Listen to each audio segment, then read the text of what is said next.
Jim, thanks so much. We'll talk to you in just a bit. An exclusive KTLA report on a dangerous but legal drug has lawmakers working to close the loophole and get the drug off the market. The drug is sold as bath salts. And the reason it's legal is because the packaging states that it's not for consumption. Here's Cher Calvin now with an update on the designer drug crackdown. Well, just a few months ago, KTLA's special investigation into bath salts blew the lid off the latest underground drug craze. Sold legally and over the counter, the so-called cocaine copycat is believed to have a direct link to emergency room visits and, even more disturbing, suicides and murder. Since our exclusive investigation, there are new laws banning the sale of bath salts. And now, in this designer drug crackdown, we revisit a teen who was being treated for an addiction to the white powder and find even bigger bombshells about this deadly synthetic high. I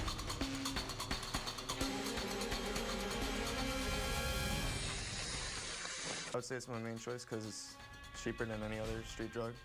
It's stronger and it's more available. 19-year-old Kenny Pete Zach talking about bath salts, the shocking synthetic drug many parents knew nothing about until KTLA's exclusive investigation exposed the dangers of the designer dust 5 months ago. The usage of it over the last 6 months has skyrocketed. Anywhere from 20 to 50% of our clients are claiming that they've used it because it's just so readily available. We first learned about how deadly the addiction to bath salts could be when the rehab facility, A Better Tomorrow, gave us unprecedented access to patients struggling to break free from the legal high. Kenny was one of them. Well, I had a period of sobriety. Rehab quickly turned to relapse when Kenny was back on the streets, face to face with the still legal substance. I was rooming with some people who were making the actual bath salts and selling them to the head shops. They were cutting them just like any other drug, buying jars, putting it inside, labeling them bath salts, and selling them right to the head shop. Yes, that's right. Kenny claims the professionally packaged powder is actually made in suburban homes, not in research labs. They just put whatever they have in it. There's no quality control. All these say right on the label clearly, not for human consumption, and that gets the manufacturers off the hook with the FDA. A controversial legal loophole KTLA uncovered. It's amazing what KTLA is doing and informing the community and everyone involved.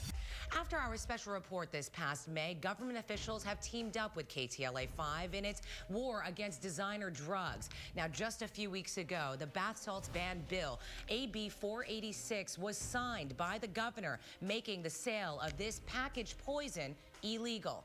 But that is not enough. We've had some good legislation as a start, but I think moving forward, we have to engage a little more aggressively to make sure that we control these chemicals. With the help of Senator Lou Correa, State Assembly Member Chris Norby. Oh, I supported it, and I hope it's successful. And Orange County Board Supervisor Sean Nelson. Not only are they harmful, but there's an entire fraudulent marketing campaign being rolled out to try and suggest that it's something it isn't. I mean, we wouldn't sell whiskey as juice. A new law may be on the books, but this task force warns bath salts are now being repackaged as other familiar household products like plant food. Any head shop in the state of California, if they might have changed the name from last week, but they have the same products on the shelf that they had, 4 months ago. So no matter what this synthetic drug is called today or tomorrow, remember the age-old adage, you can't judge a book by its cover. Users of the drug can experience severe, long-lasting paranoia, plus bouts of extreme violence. And in one recent incident, a man broke into a monastery and stabbed a priest in Pennsylvania. Now, the long-term effects are unknown, but the DEA considers them, quote, potentially severe. Of course, KTLA will make sure to bring you all the latest action when it comes to this designer drug crackdown. Cher Calvin, now back to you guys. Cher, thanks for that. Joining us now, Tammy Scarcella from A Better Tomorrow Rehabilitation Center. Yeah, thank you for being here, Tammy. And I know, you and I were talking about it. Neither you or I had heard about this. I thought it was a gag when I first heard about it. Cher brought up this report. So how prevalent is it? It's very big. At A Better Tomorrow, we're seeing more and more people coming in addicted to the bath salts. And of course, families are thinking that it's something you find in your bathroom or on the counters of a neighborhood store, but really it's just the label. It's the name that's making it bath salts. Yeah, I think that's what throws off a lot of parents out there. They hear bath salts and they're thinking about things that they're actually sprinkling into the water. This is not the case. They're coming up with all different titles for something that they're putting up their nose, basically. Right. It's the chemical compound mephedrone that's being labeled. They just make different labels, different names for it every time that they put a ban on something such as bath salts. And then they're just going to name it something else. And it really is a matter of the authorities catching up with these people behind making the drugs to make a big impact and stop the process of actually making the drug, that main chemical compound. I mean, you were saying, yeah, now it's showing up as plant food and such. So, I mean, these bath salts are not something I'm finding at Bed Bath & Beyond. I mean, this is something that is only sold at these smoke shops. Smoke shops, gas stations, truck stops.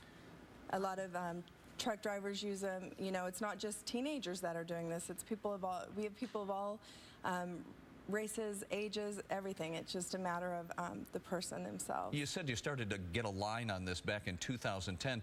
Did it start here? Is this something that's importing from Europe? How did this all begin? It actually started in Asia, and in Europe is when they really started noticing it and putting a ban on it. And just now in 2010 and 11 is where it became more prevalent in America.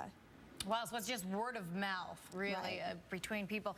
How addictive are these bath salts? Very addictive, very addictive. This is a very powerful drug, and it's very common and comparable to methamphetamines, and it gives them the same high.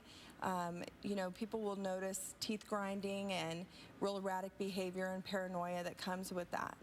Now, parents that are at home, what should they be looking for? I mean, they've got to be proactive on this type of thing. You go into the kid's room, what are you looking for? You have to be very vigilant and aware of what's going on, and parents and loved ones really need to be looking for the packaging that looks, you know, similar to, you know, incense or, you know, it would say bath salts on it or plant food. So it's the packaging they need to look for. They need to look for the behavior. And really, they need to trust their gut instincts. If you think something's wrong, more than likely something's wrong. And we have a team at A Better Tomorrow that 24 hours, 7 days a week, where they could call and speak to live counselors to really help them find out if that's the case. Sure. And that once you do become addicted to this, how do you break free from it? Treatment. It actually takes treatment, and it takes time to, for the brain to heal and the chemicals to be gone from the body, for them to really start being able to get back into the normal functions of life, because it's devastating what it does to the nervous system and to the human body. Now, years ago when methamphetamine started to become popular, the federal government stepped in very quickly and took the stuff and took it out of the aisle at the grocery store, put it behind the counter, really started cracking down on things. Why isn't the DEA doing the same thing about this? They're trying, but unfortunately, again, these people behind designing these drugs are much faster, and our government doesn't have the manpower to keep up with them as they relabel it and resell it as something else. Sure, it almost reminds me also of the drug salvia. Am I pronouncing that correctly? That was something that it was being sold as incense. Right. But in actuality, that's not what these teens and whomever were using it for. Right. It was synthetic marijuana, and they were using it as or claiming it was incense, but it was actually synthetic marijuana.